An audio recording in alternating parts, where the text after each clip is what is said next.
জি আমার বলেন। জি আমার বলেন। তোমারে বলবো।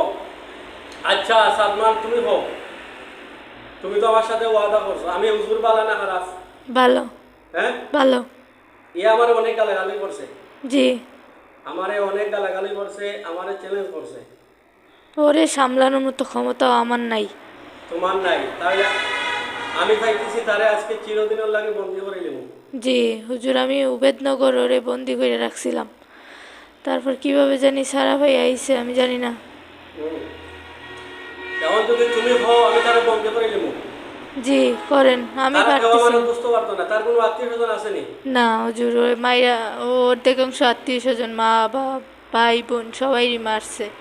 হ্যাঁ, ও অর্ধেক অংশ আত্মীয় স্বজনে মাইরা ফেলছে। এখন এর আত্মীয় স্বজন, এর মা বাবা আসেনি, না, তার গার্ডিয়ানকে।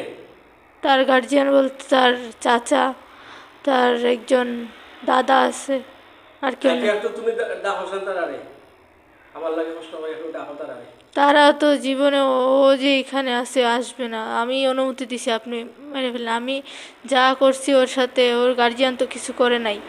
হ্যাঁ। ওর গার্জিয়ান সম্মতি দিছে, আর আচ্ছা ওরে ওর সালমান, গার্জিয়ান ভয় তোমারে পায়। আমি ভালো জিন হিসাবে জানি। জি। তোমার কথা কাজে আমি মিল পাইছি, কথা বুঝছো? জি। এখন তুমি পৌঁছাই, এরে আমি বোতল বন্দি করে দিতাম নি। জি করেন, আমার পক্ষে তো সম্ভব হয়ে নাই। আমি যদিও বড় বংশের ছেলে, তাও আমার বয়স হয় নাই, এতটাও ক্ষমতা হয় নাই। যতটুকু হয়েছিল আচ্ছা ওরে তুমি আমি শুনো চেষ্টা সালমান, করছি। শুনো আমার কথা। জি। আমি এরে আজকে বাস্তবে বন্দি করে দিলাম, কারণ জিন বালা নাই, জি। এত জি খারাপ জিন। হুজুর সাবধান থাকেন, যদিও বন্দি করার পরে কিছু করে বন্দি করার তো পরে তো। কিছু করতে পারবো না, আমি আল্লাহর কোরআন দিয়ে বন্দি করবো, এর কিচ্ছু পারবো না, কথা জি। বলছো? জি। আমারে হে কিচ্ছু করতে পারতো না, আল্লাহর হুকুম যদি হয় তাহলে সে কিছু করতে পারবে, এছাড়া কিচ্ছু করতে পারবে না। আর কি আমার পর্যন্ত এখানে বন্দি থাকবো, যতদিন তার হায়াত আছে অতদিন এ বন্দি থাকবো। জি। এখন তুমি যদি হও, তোমার সাক্ষী রাখলাম, আমি আল্লাহর আদালত দ্বারা খাইতাম না, জি। আমি আল্লাহর আদালত দ্বারা খাইতাম না, আমি আল্লাহরে বড় ভয় করি। আমি চাই না কোনো জিনকে প্রথমে আমি কিন্তু বড় শাস্তি দেই না। অনেকে জিনের সাথে সাথে জব করিলাই, জি। বা অনেকে বন্দি করিলাই, আমি তারে অনেক সুযোগ দিছি। সুযোগ দেওয়ার পরে আমার সাথে এইভাবে সে এই রোগীর সাথে রোগীরে মারিয়া লইছিল, জি আমি শুনছি। বাথরুমে ঢুকাইয়া রোগীরে ফাঁস লাগাই দিছিল। সেদিন আইছিলাম, ওরে অনেক কষ্টে নিয়ে গেছি। অনেক কষ্ট নিয়ে গেছো। জি আমি এখন যদি কথা তুমি দিছিলাম হও, আসবো না, তুমি তাও ওর যদি জন্য হও আসতে হয়েছে। সালমান, তাহলে তারে আমি বোতল বন্দি করে দেবো। জি করেন। হ্যাঁ, জি করেন, কে অনেক চেষ্টা করছে তোমার কোনো অনেকজনে। এই বিষয়ে কোনো পরামর্শ আছে নি? আমার এই পরামর্শ যদি দিতে পারো।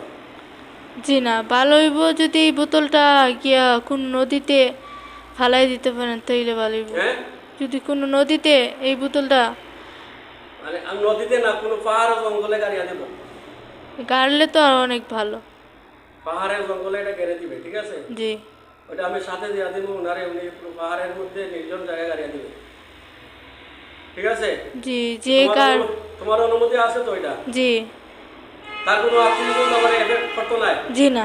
হ্যাঁ, জি না, ওর আত্মীয় স্বজনই তো চায় ও মইরা হ্যাঁ, যাক। ওর আত্মীয় স্বজন চায় ও মইরা যাক। তাই তোর। এমন, সে যে এমন কষ্ট দিতেছে সবাই না? মানে সবাই নিজে মারছে এরকম স্বার্থপর নাউজুবিল্লাহ, এত বিশাল বড় অপরাধী দেখা বেঈমান যায়। আর দুনিয়াতে আমি একটাও দেখিনি। এটা কি সন্ত্রাসী নাকি? জি। হ্যাঁ, জি। এটা তো অনেক বড় অপরাধ করছে, মা বাপরে মারা লেছে। হ্যাঁ। আল্লাহ, ও দুই তিনটা পরীকে এমনি দর্শন করে। তাই জি। মাসে মনে হয় নাউজুবিল্লাহ, 10-20 এরকম হইব। নাউজুবিল্লাহ। এতটা জঘন্য। আচ্ছা, এই মেয়ের শারীরিক কোনো ক্ষতি করেনি? শারীরিক ক্ষতি বলতে, ও তো যখন ছোটো আছিল, হ্যাঁ, তো ও যখন ছোটো আছিল তখন তো কিছু করতে পারে নাই মনে হয়। মাঝে মাঝে ওই যে মাঝখানে আম, বিয়া ঠিক হওয়ার পরে আছে না, হ্যাঁ, আমি তো গেছিলাম গা, তারপর বিয়ার পরে আবার সমস্যা হয়েছে না, হ্যাঁ, তখন মনে হয় করছে। শারীরিক ক্ষতি করছে। শারীরিক বলতে মানে শারীরিক বলতে ওইটা করে নাই, তবে মানে এমনি একসাথে। হাত টাপ দিছে নাকি? হ্যাঁ হ্যাঁ।